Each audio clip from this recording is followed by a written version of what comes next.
Shalom, shalom, shalom, bien-aimés du Seigneur. Nous bénissons le Seigneur notre Dieu qui nous donne encore la vie, le mouvement et l'être, comme dit donc, comme il est écrit donc dans le livre des Actes des Apôtres. Et nous sommes tellement heureux parce que le Seigneur nous a encore fait la grâce, alléluia, de pouvoir nous retrouver dans sa présence pour écouter sa sainte parole. Amen.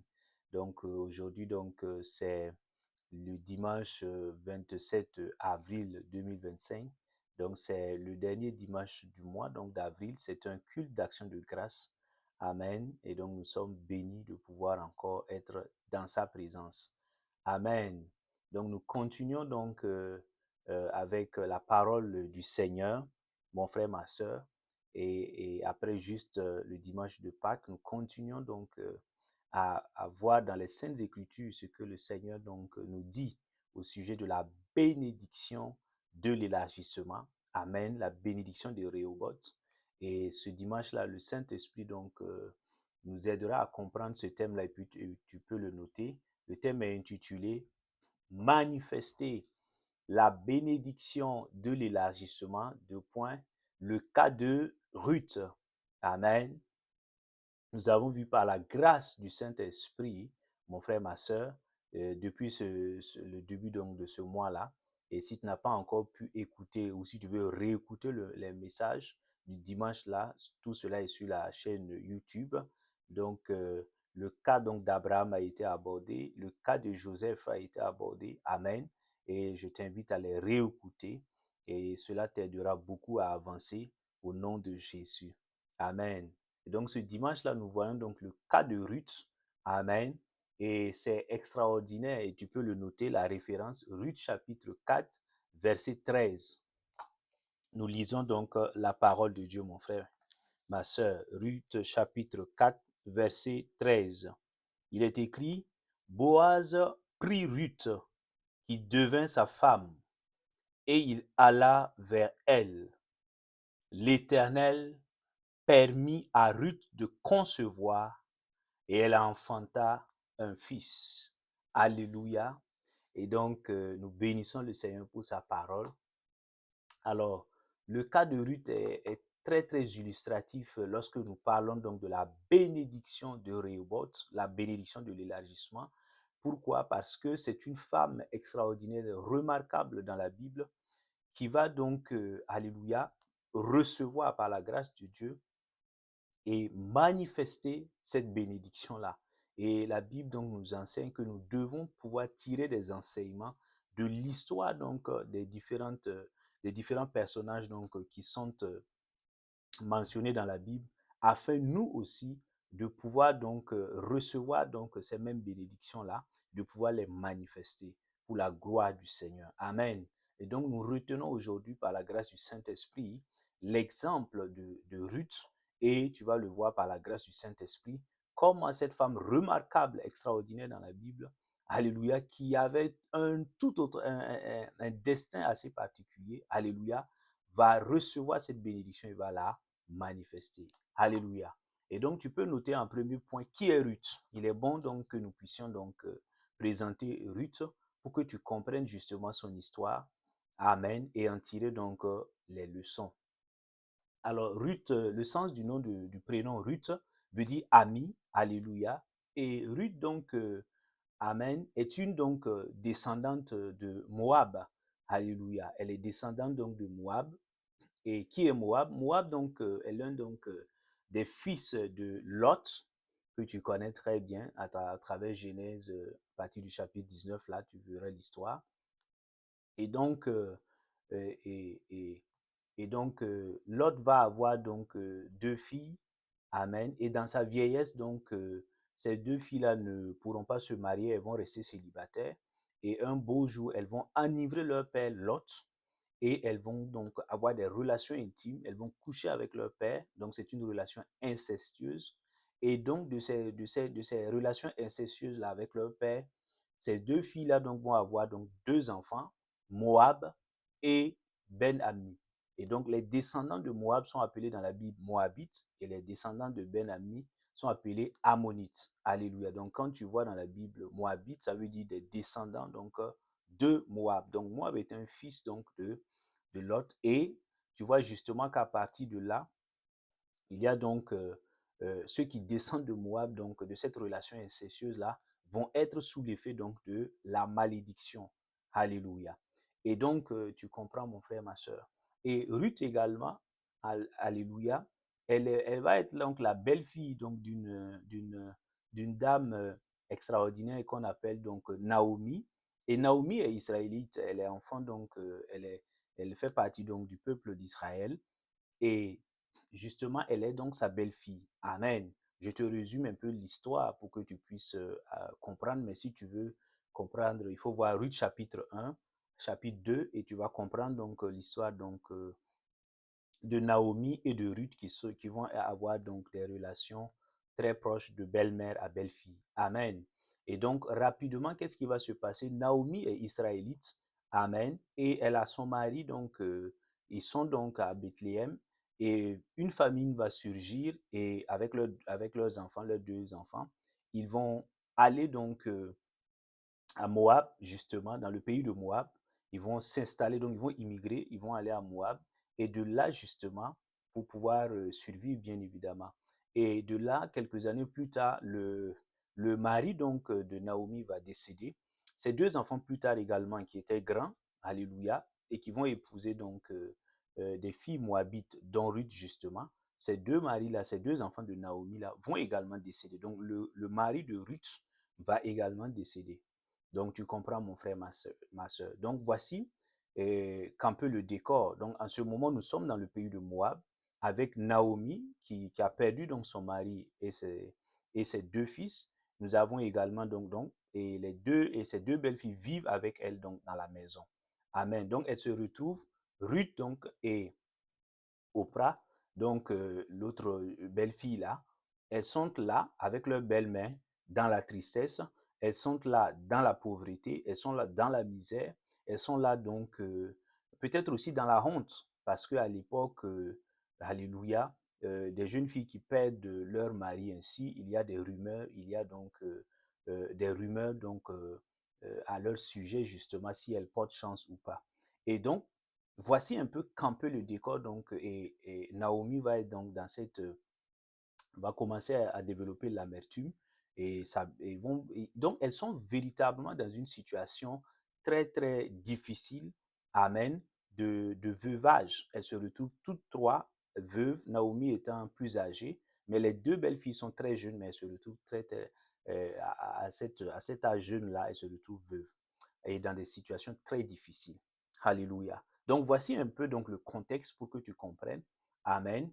Et donc voici ce qui va. Donc Ruth, dans Ruth chapitre 1, verset 4 là, tu vois donc ces choses-là, ces éléments-là. Donc elle est vraiment, elle est descendante de Moabite. Donc elle est sous l'effet de la malédiction. Donc c'est vraiment assez compliqué pour elle parce que ça engage toute sa destinée.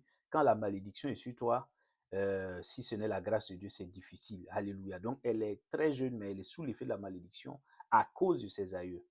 Et ensuite, elle est veuve très jeune, imagine cette situation.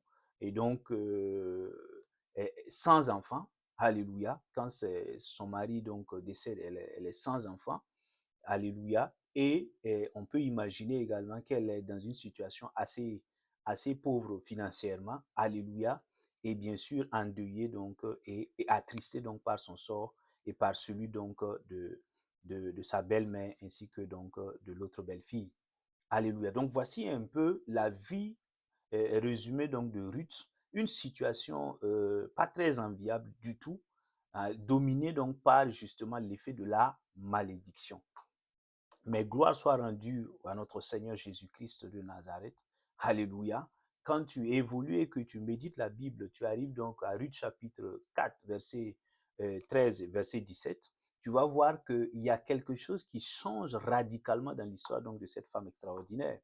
Alléluia. Elle passe donc de cette situation-là, dont je viens de te décrire, à une situation où elle reçoit la bénédiction. Alléluia. Elle est vraiment bénie. Amen. Elle reçoit la bénédiction de l'Éternel et justement, elle entre donc dans un mariage béni Amen. Avec donc un Israélite, alléluia, et elle est également donc, elle a un enfant, elle reçoit un fils béni, alléluia, et, et le mari donc qu'elle épouse donc jouit donc de richesses matérielles et financières assez importantes, donc c'est un homme puissant en son temps, alléluia, et elle va commencer véritablement donc à être cette femme heureuse là, alléluia. Donc tu vois, le tableau change totalement de couleur.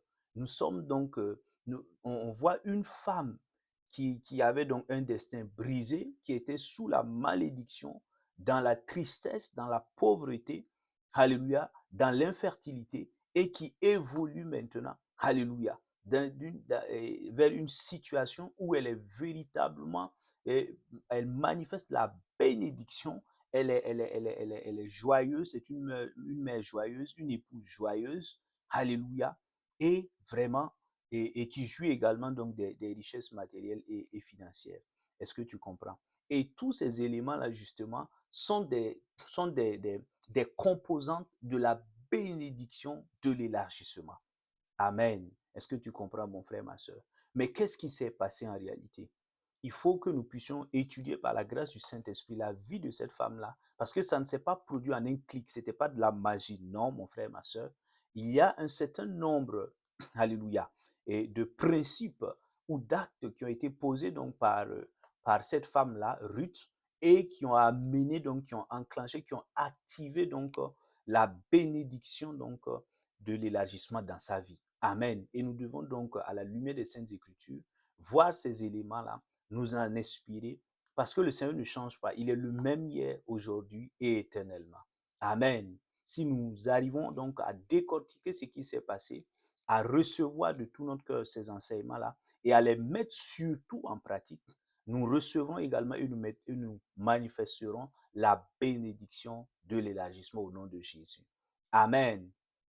Et donc, tu peux noter en deuxième grand point justement, quels sont les 4 enseignements que nous pouvons tirer, alléluia, de la vie de Ruth afin de manifester la bénédiction de l'élargissement, afin de manifester, afin de recevoir et de manifester la bénédiction de l'élargissement.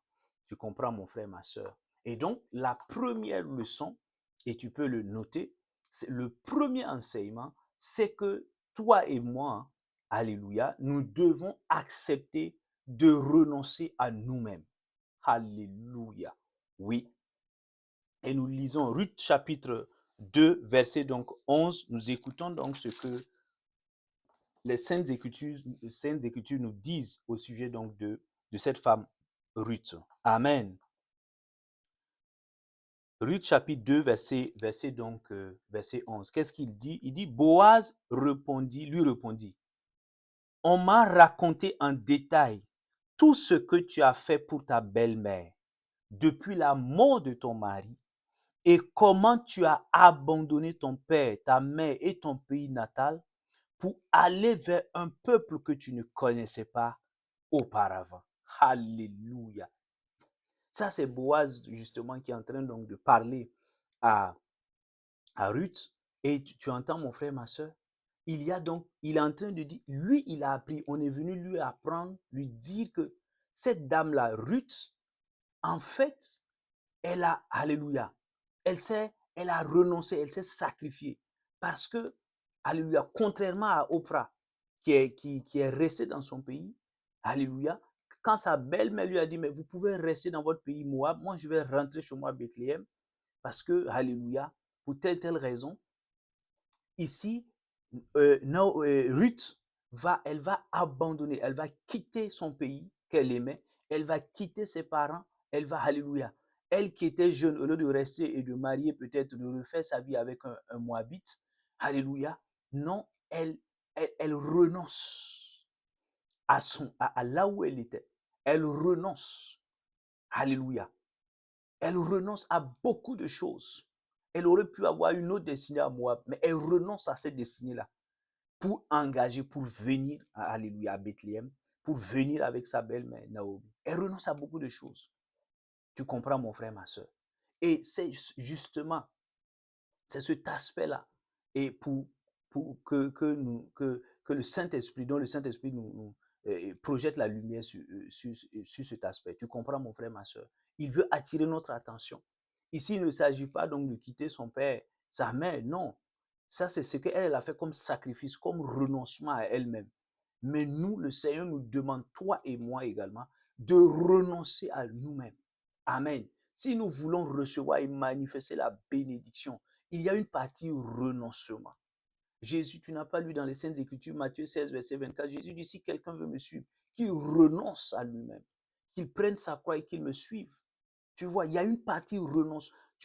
Souvent, nous n'arrivons pas à manifester la bénédiction de l'élargissement parce que nous refusons. Nous sommes toujours attachés. Nous aimons le plaisir que donne le péché. Tu vois, parce que le péché, là, ça donne un plaisir, mais un plaisir éphémère qui va t'amener vers la mort, vers la destruction, vers la ruine. Donc, nous devons renoncer à ces plaisirs-là qu'offre le péché. Nous devons renoncer au plaisir, aux convoitises de la chair, du monde. Nous devons renoncer à l'idolâtrie de l'argent. Nous devons renoncer à beaucoup de choses. Alléluia. C'est ça. Et le Seigneur nous donne. Tu vois, si Ruth a pu, alléluia, recevoir et manifester, c'est parce que, alléluia, elle a accepté de renoncer à certains privilèges. Elle a renoncé à des choses qui lui tenaient à cœur. Mais, alléluia, en vue de quelque chose qui était meilleur. Alléluia. Elle ne savait pas forcément, mais elle avait l'intime conviction que rester à Moab n'allait pas lui apporter quelque chose de bon. Alléluia. Et par la grâce et la miséricorde de Dieu, elle a véritablement fait le pas. Elle a renoncé, elle s'est sacrifiée. Il y a une partie. Tu ne peux pas être en Christ et tu refuses de renoncer. Si depuis longtemps, dans ton travail, dans ton couple, dans le ministère, alléluia, dans ta famille, dans les relations avec les uns et les autres, tu as encore, alléluia, il y a toujours des difficultés, des problèmes. Et toi-même, tu as l'impression souvent que tu es maudit, maudite. C'est parce que tu refuses de renoncer. Alléluia. Personne en Christ ne peut jouir de la bénédiction de l'élargissement sans renoncer aux choses que je viens de te citer. Examinons nos vies, mon frère, ma soeur. Non, regardons. À quoi es-tu attaché? Regarde ta vie. Est-ce que cette chose-là, le Seigneur ne te demande pas de renoncer? Regarde. Ce jeune homme-là qui a rencontré le Seigneur, il avait plein de richesses. Mais le problème, ce n'était pas sa richesse. Son cœur était cupide. Il était attaché tellement à l'argent. Quand le Seigneur lui a dit, va vendre ces choses et viens sur moi, il a dit, non, Seigneur, je ne peux pas. Il n'a pas pu renoncer à sa richesse matérielle, périssable, éphémère. Lui, peut-être, c'était l'argent. Toi et moi, qu'est-ce que c'est? Nous sommes attachés à quoi? Nous regardons nos vies. Tant que nous ne renonçons pas, est-ce le plaisir, est-ce la débauche, est-ce la fornication, la massue? Qu'est-ce que c'est? Est-ce le mensonge? Nous aimons calomnier les gens, nous aimons mentir après les gens, nous aimons insulter. À quoi prends-tu plaisir? Quel est ce péché-là? Quels sont ces vices-là? Nous devons renoncer, sans quoi nous ne pourrons pas recevoir et manifester la bénédiction de l'élargissement, mon frère, ma soeur. Et le Seigneur ne demande pas de faire des efforts, le Seigneur attend seulement une décision. C'est pourquoi il dit dans Job, à tes résolutions répondra le succès. Le Seigneur veut que tu prennes des résolutions fermes. Tu cries à lui et il viendra par son Esprit Saint t'aider à sortir de là. Alléluia. Le Seigneur sait que nous sommes faibles et il vient par sa puissance dans nos faiblesses nous relever. Mais le Seigneur n'intervient pas tant que nous ne prenons pas la décision dans notre cœur de dire je suis fatigué. Je suis fatigué de chaque fois recevoir les plaisirs du péché et après voir toute la destruction qu'entraîne le péché dans ma vie. Non, à un moment donné, il faut que tu acceptes de renoncer. Depuis que tu es attaché à ces choses-là, regarde ta vie. Est-ce que tu as un témoignage à la gloire du Seigneur? Je prie dans le nom de Jésus-Christ de Nazareth que, le Seigneur nous fasse tous grâce. Alléluia. Afin que nous puissions renoncer sincèrement à la cupidité, que nous puissions renoncer au péché, que nous puissions renoncer à la convoitise de la chair et du monde, que nous puissions renoncer aux offres juteuses de Satan. Alléluia. Et que nous puissions embrasser la voie de Dieu avec joie au nom de Jésus-Christ de Nazareth, afin de recevoir et de manifester la bénédiction de l'élargissement. Au nom puissant de Christ Jésus. Amen. Alléluia. Mon frère, ma soeur, alléluia. Donc, il est extrêmement important que tu comprennes ce point-là. Amen. Le deuxième enseignement, alléluia, que nous pouvons tirer de la vie donc de Ruth, et tu peux le noter, c'est que toi et moi, nous devons accepter d'entrer en alliance avec le Dieu vivant, le Seigneur Jésus-Christ de Nazareth. Amen. Oui, et tu peux donc le noter. Donc, nous devons accepter d'entrer en alliance avec le Dieu vivant, Jésus-Christ de Nazareth. Ruth chapitre 1, versets 15 à 16. Nous lisons donc la parole de Dieu. Il est dit, Naomi dit alors, voici que ta belle-sœur est retournée à son peuple et à ses dieux. Retourne, alléluia. Retourne à la suite de ta belle-sœur. Ruth dit, ne me pousse pas à te quitter, à me détourner de tes pas. Où tu iras, j'irai. Où tu demeureras, je demeurerai. Ton peuple est mon peuple et ton Dieu est mon Dieu. Alléluia. Dans cette version, il est dit ainsi. Dans d'autres versions, il dit, ton Dieu sera mon Dieu. Amen. Donc ici, cette parole de Ruth est extrêmement forte et elle illustre justement l'engagement, un nouvel engagement pris par Ruth de faire quoi? D'entrer en alliance avec le Dieu de Naomi qui était l'Éternel, le Dieu vivant. Tu comprends mon frère, ma soeur? C'est extrêmement fort et puissant. Amen. Ruth dit, Naomi, ma belle maman, j'ai décidé, je ne connais pas ton Dieu, hein, mais j'ai l'intime conviction que ton Dieu, nous avons peut-être adoré des idoles, c'était des faux dieux, mais je crois de tout mon cœur que le Dieu que tu adores, que tu sers, est le véritable Dieu. Je décide de le suivre. Je décide de marcher avec ce Dieu. Je décide de lui donner ma vie. Je décide d'être en alliance avec ce Dieu-là. C'est ça la parole de Ruth. Alléluia. Et mon frère, ma soeur, toi qui m'écoutes, je vais te dire la vérité de la parole de Dieu. Tu ne peux pas recevoir la bénédiction de l'élargissement sans accepter, alléluia, de donner ta vie totalement, sincèrement au Seigneur Jésus-Christ de Nazareth. Je n'ai pas dit d'aller à l'église. Non, ce n'est pas une question d'aller au temple, à l'église. Non. Attends, écoute. Il faut un engagement sincère de donner ta vie. Alléluia. De faire du Seigneur Jésus-Christ ton sauveur et ton Seigneur. Lui seul va prendre maintenant le contrôle de ta vie et te diriger et te conduire. Oui, c'est un engagement que tu dois prendre. Peut-être ça fait des années que tu es à l'église, mais en réalité, tu ne connais pas le Seigneur et tu n'as pas donné ta vie au Seigneur. Depuis là, tu parles religieusement, mais tu sens ce vide-là en toi. C'est parce que tu n'as pas encore donné ta vie au Seigneur. Tu n'es pas encore entré en alliance. C'est une question d'alliance. Alléluia. Comme un époux, une épouse. C'est une question d'alliance, mon frère, ma soeur. Oui.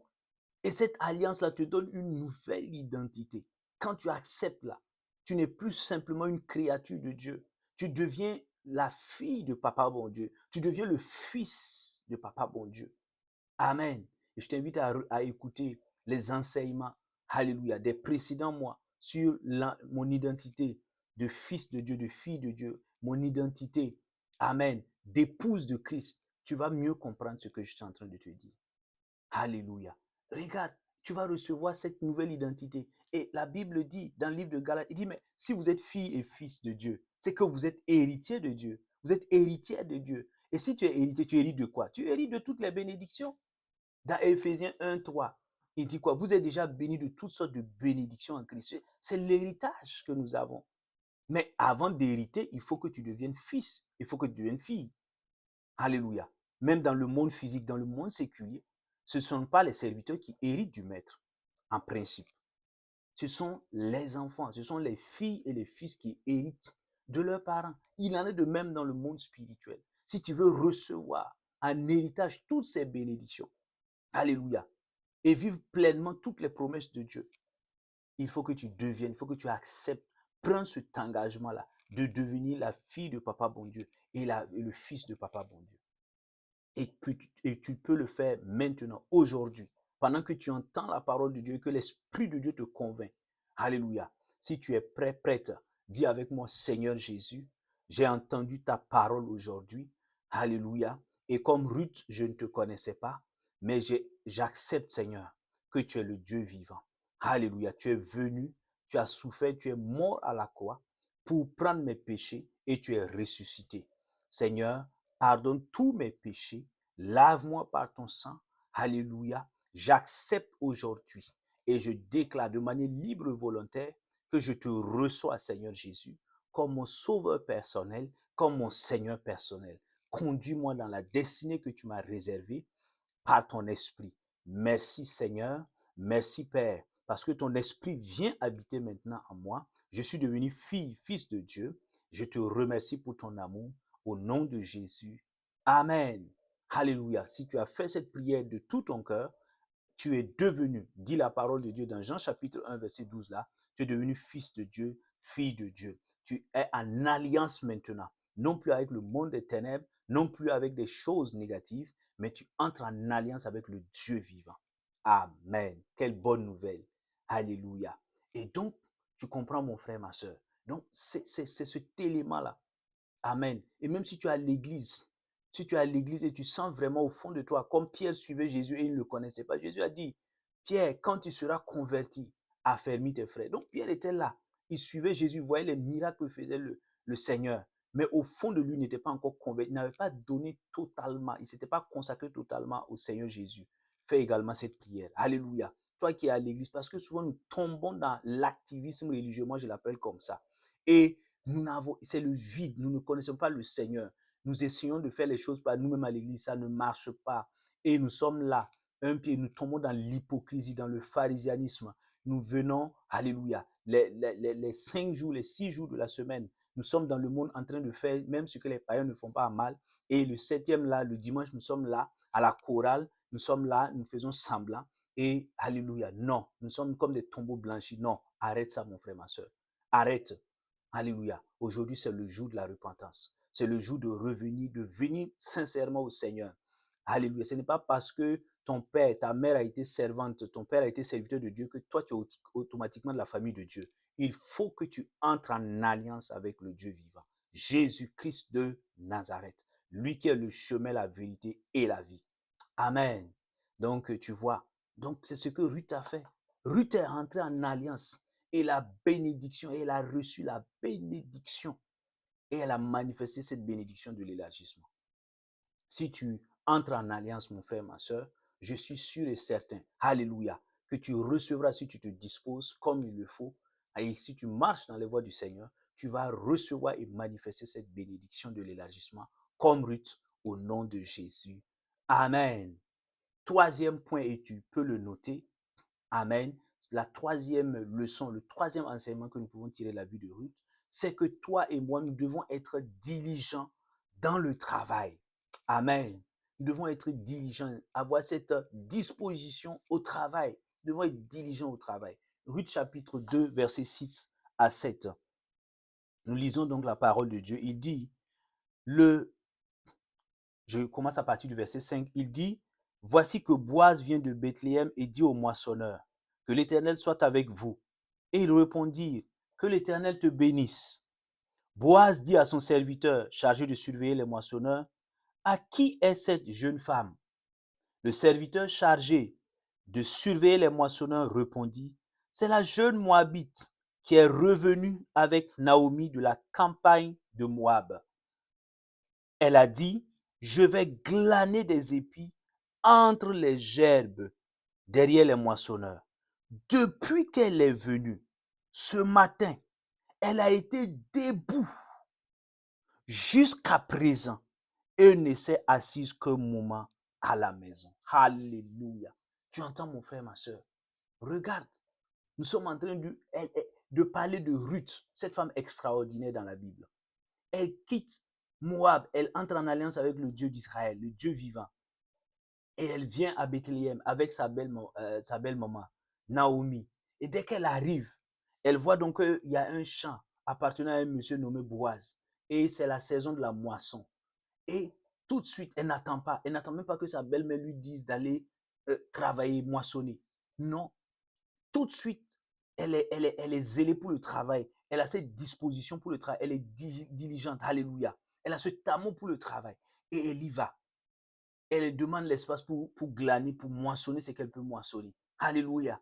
Regarde, et elle va travailler pendant des heures et des heures. Même les serviteurs de Boaz ont remarqué ça. Il dit, depuis le matin jusqu'à 7 heures. Ils n'ont pas donné l'heure, mais cela suppose qu'il s'était plusieurs heures. Elle n'a pris qu'un peu de temps pour se reposer. Et ça touchait les serviteurs, les moissonneurs de Boaz. Waouh! Tu comprends? Et cela attire, c'est une autre clé, c'est un autre enseignement. Il faut que nous le comprenions. Elle n'est pas restée, non, je suis arrivé nouvellement dans ce pays, je ne connais personne, ben, je vais rester dans mon coin. Non, je vais rester paresseuse, ma belle-mère va sortir, c'est son pays, elle connaît les gens, elle va faire des activités en attendant que je connaisse mieux le pays. Non, elle n'est pas restée paresseuse. Non, tout de suite, elle s'est mise au travail, elle est sortie pour aller chercher, pour travailler et à apporter quelque chose dans la maison. Et ça nous parle. C'est une leçon, c'est une grande leçon. Et je suis certain que cela a touché le cœur de Papa, mon Dieu. Alléluia. Oui, va lire le livre des Proverbes, tu sauras que Dieu n'aime pas les paresseux. Oui, et je suis sûr que Dieu a fait grâce en lui donnant donc de manifester la bénédiction de l'élargissement, en prenant en compte cet aspect-là. Oui, est-ce que toi et moi, nous ne sommes pas paresseux? Non, non, soyons honnêtes dans nos vies. Examinons nos vies. Assoyons-nous. Pose-toi la question. Je me pose la même question. Est-ce que tu n'es pas paresseuse, paresseux? Est-ce que tu es diligent au travail? Est-ce que tu as cette disposition au travail bien fait? Non. Souvent, nous disons, nous sommes enfants de Dieu, nous avons toutes les bénédictions. Mais avoir la bénédiction n'est pas un prétexte pour être paresseuse. Depuis quand la prière t'exemple d'aller travailler? Quand tu finis de prier, ben, va travailler. Et travaille de manière excellente. Un enfant de Dieu qui est paresseux, il n'est même pas encore enfant de Dieu. Ah oui, ça peut te choquer, je le répète. Il ne connaît même pas Dieu. Non, tu ne peux pas être l'enfant de Dieu lui-même à travailler. Dieu lui-même. Tu comprends? Tu comprends? Jésus qui est venu, il a travaillé. Il a été charpentier, il a travaillé. Pour donner l'exemple, Paul a travaillé, il était faiseur de tentes. Non, mais regarde, comment se fait-il que nous, pasteurs, enfants de Dieu, tout ce que tu veux, nous soyons paresseux encore et nous voulons manifester la bénédiction de l'élargissement? Ça va être difficile. Il faut que tu te réveilles de ta torpeur, de ta paresse caractérisée. Il faut que ça cesse. Je ne vais pas te flatter. Il faut que ça cesse. Même si on priait pour toi, ce n'est pas une histoire de prier, de jeûner, de mettre une bouteille d'huile d'onction sur ta tête. On n'a qu'à verser toute l'huile de la terre. Si tu es paresseux, tu n'as pas lu, va lire le livre des Proverbes, mon ami. Ne me conteste pas là. Va lire, va lire. Regarde, qu'est-ce qu'il dit dans Proverbe 12, 27. Va lire. Il dit, mais, alléluia. Il dit, mais, alléluia. Il dit, mais l'activité est la richesse de l'homme. Il dit, un peu de sommeil, un peu de torpeur, et tu vas rester pauvre toute ta vie. Va méditer le livre des Proverbes. Tu verras que Dieu n'aime pas les paresseux. Non, il n'aime pas, il n'apprécie pas du tout la paresse. Il peut aimer le paresseux, il n'aime pas la paresse. Tu comprends? La personne, il aime, mais c'est l'acte là, le défaut là qu'il n'aime pas. Tu comprends? Amen. Mais depuis, regarde-toi. Regarde, tu passes le temps à dormir à l'église. Et puis tu te plains qu'il n'y a pas de stage, il n'y a pas de travail. Mais c'est normal. Tu ne veux pas. Tu aimes tellement, tu crois que, alléluia, tu crois que c'est en dormant, en se prélassant, en passant des heures sur TikTok, que la bénédiction de l'élargissement va se manifester. Tu es en train de te leurrer, mon frère, ma soeur. Tu te leurres. Tu as intérêt à te réveiller. Nous avons intérêt à nous réveiller. Dieu nous appelle à être des travailleurs excellents. Amen. Et il bénit, ton père, il dit qu'il bénit l'œuvre de nos mains. Si toi, tu n'as rien à faire, il va bénir quoi? C'est quoi qui va être béni là? Non, regarde. Tu ne peux pas rester là en train de vouloir compter sur les gens, compter sur Daddy, compter sur un tel oncle, compter sur ceci, cela. Non, lève-toi.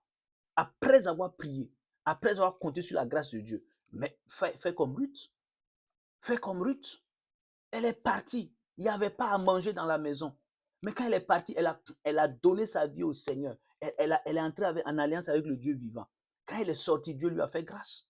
Elle a trouvé le champ de Boaz. Et elle a trouvé faveur aux yeux des hommes. On l'a permis de glaner. Et elle a ramené à manger dans la maison. Amen. Si tu veux vivre la bénédiction de l'élargissement, sors de cette paresse. Toi-même, impose-toi les mains. Dis, moi, telle personne, à partir de maintenant, esprit de paresse, tu me libères au nom de Jésus. Je ne suis plus ton ami. Je deviens une personne, un enfant de Dieu qui aime le travail bien fait, le travail excellent. Et tu verras, la grâce de Dieu va t'accompagner et tu manifesteras la bénédiction de l'élargissement au nom de Jésus. Qu'il en soit ici dans nos vies au nom de Jésus. Amen. Et pour terminer, mon frère, ma soeur, tu peux noter, quatrième leçon, quatrième enseignement. Non, regarde. La vie de Ruth, elle est tellement instructive, la vie de Ruth, quand nous méditons la parole de Dieu. Et tu peux le noter, toi et moi, nous devons avoir le sens de l'écoute des bons conseils. Amen. Oui, où nous devons savoir obéir lorsqu'on nous prodigue des bons conseils. C'est le quatrième enseignement, mon frère, ma soeur. Et nous le voyons, Ruth chapitre 3, verset 1 à 6. Mon frère, ma soeur, qu'est-ce qu'il dit? Il dit, Naomi, sa belle-mère, Ruth chapitre 3, verset 1 à 6.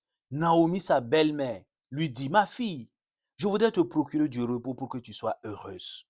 Et maintenant, Boaz, avec les servantes de qui tu as été, n'est-il pas notre parent? Or, lui-même doit vanner cette nuit les orges qui sont dans l'air. Lave-toi, parfume-toi, puis mets tes beaux habits et descends sur l'air. Ne te fais pas connaître à lui avant qu'il ait achevé de manger et de boire. Quand il ira se coucher, tu observeras à quel point il se couche, à quel endroit il se couche. Ensuite, tu iras découvrir ses pieds et tu te coucheras. Il te dira lui-même ce que tu auras à faire.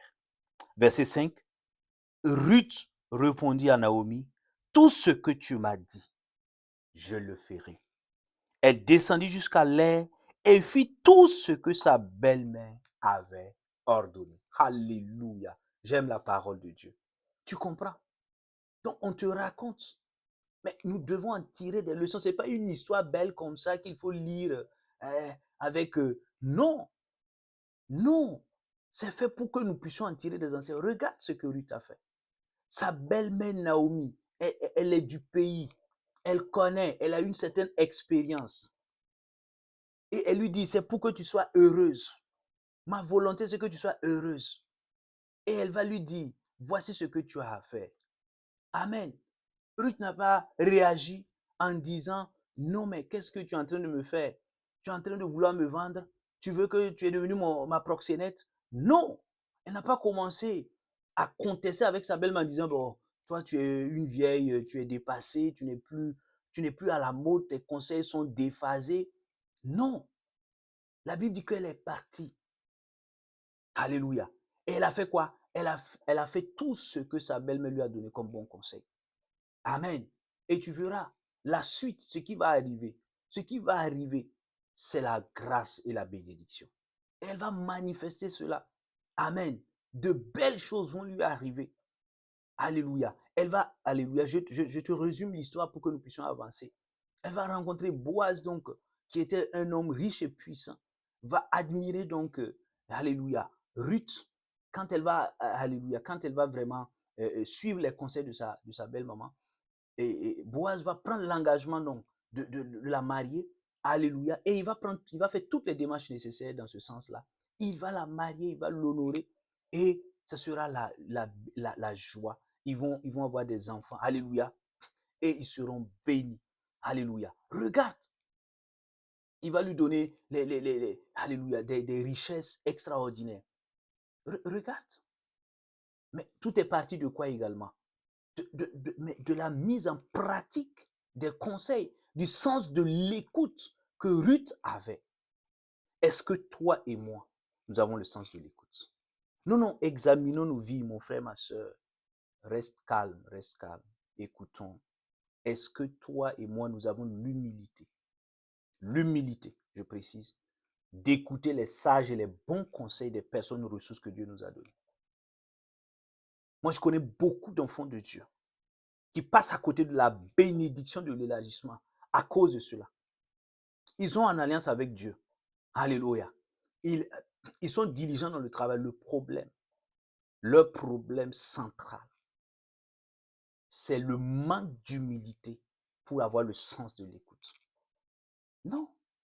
Pourquoi je parle d'humilité? Je parle d'humilité parce que lorsque tu es entêté, tu es dans l'endurcissement, tu n'aimes pas écouter surtout les bons conseils des personnes ressources. Regarde, mon frère, ma soeur, ne te flatte pas. Dieu passera toujours par un homme, un être humain. Quand je dis homme avec grand H, pour te bénir. Il passera toujours. Là, ça ne va pas descendre comme ça, comme une pluie. Non. La bénédiction, ça va passer. Dieu passe. Il passe par un autre homme, avec grand H, pour te bénir. Et la richesse là, ce n'est pas quand on te donne de l'argent. Le fait d'écouter un seul conseil, un bon conseil sage qu'on te donne, ça peut transformer toute ta vie. Mais parce que tu es têtu, tu ne veux pas écouter, tu crois que tu es sage alors que tu es insensé. Il faut que tu arrêtes. L'orgueil doit te quitter, sinon tu ne vivras pas la bénédiction de l'élargissement. Non, on n'a jamais fini d'apprendre. On attend toujours des conseils. Tu dois bénir le ciel d'avoir des personnes qui prennent leur temps pour te conseiller, qui sont passées par des épreuves, qui ont eu la victoire et à qui tu peux demander conseil. Un, toi-même tu as l'orgueil, tu ne viens pas leur demander conseil. Pour X ou Y raison, ça c'est un. Deux, quand tu viens nonchalamment et ils te prêtent, alléluia, ils ouvrent leur cœur, pour te raconter leurs expériences et pour te donner des conseils avisés. Tu méprises ces conseils, tu prends ça, tu jettes à la poubelle. Et tu es étonné que dans ta vie, il n'y a que ruine et misère. Moi, ça ne m'étonne pas. Ça ne m'étonne nullement. Cet orgueil que tu as pour ne pas écouter les personnes sages, là, tu vas aller écouter les personnes sottes et on verra où ta vie va aller.